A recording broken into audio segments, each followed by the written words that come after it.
नमस्कार सर्वांना, नंदिनीज किचन चॅनलवर तुमचे सर्वांचे मनपूर्वक स्वागत। तर आज मी छान असे कुरकुरीत क्रिस्पी असे चिप्स बनवणार आहे। तर व्हिडिओ शेवटपर्यंत नक्कीच बघा। चॅनलला लाईक, शेअर, सबस्क्राईब आणि कमेंट्स नक्कीच करा। तर इथे मी घेतले 4 केळी, त्यानंतर ते जे वरचे कच्चे साले असते ते काढून घ्यायचे आणि चिप्स करण्यासाठी शक्यतो कच्चीच केळी घ्यायची। तरी ते मी आता केळीचे साल काढून घेते आणि एकच केळीचे साल काढायची।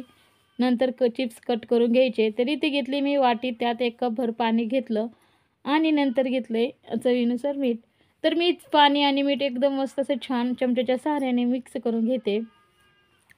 तोपर्यंत माझ्या चॅनलला लाईक, शेअर, सबस्क्राईब, कमेंट्स नक्कीच करा आणि व्हिडिओ शेवटपर्यंत नक्कीच बघा आणि तुम्हीही करून बघा कसे होते चिप्स। तर मी इथे एकच केळी घेतली होती आणि एकच केळीची मी साल काढली, जेणेकरून सगळे जर सोबतच काढले तर काळे होण्याची शक्यता असते। त्यामुळे एक-एकच केळीचे चिप्स कट करायचे आणि तळून घ्यायचे। त्यानंतर दुसरी केळी चिप्स तयार करायचे। तर आता इथे मी एक-एक करून सुट्टे करून टाकले, जेणेकरून चिटकू नये म्हणून आपल्याला थोडीशी ती काळजीच घ्यायची। तर आता इथे मी छान मस्त असे क्रिस्पी होईपर्यंत छान तळून घेते।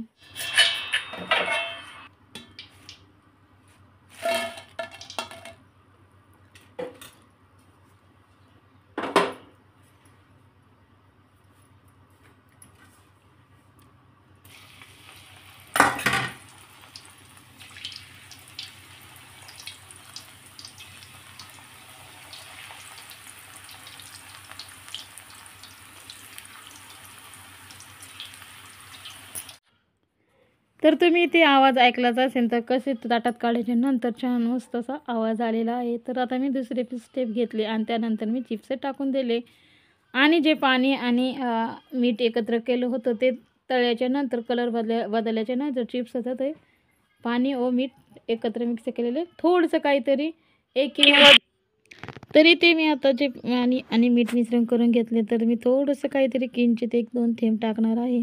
तरी ते मी आता ते टाकल्याच्या नंतर असे तडतडायला लागले पाणी आणि शक्यतो जास्त टाकायचं नाही, जेणेकरून आपल्या अंगावर येऊन आपल्याला काही इजा व्हायला नाही पाहिजे। थोडंसंच काहीतरी टाकायचं, जेणेकरून असे कुरकुरीत क्रिस्पी असे चिप्स तयार होतात। तर मस्त झालेले चिप्स दोन्हीही साईडचे खूप छान मस्त कुरकुरीत, खायला पण खूप छान लागतात। तुम्हीही नक्कीच करून बघा। तर ह्या पद्धतीने मी चिप्स केलेले आहे। तर तुम्हाला नक्कीच रेसिपी आवडली असेल तर लगेच लाईक, शेअर आणि सबस्क्राईब, कमेंट्स करायला विसरू नका।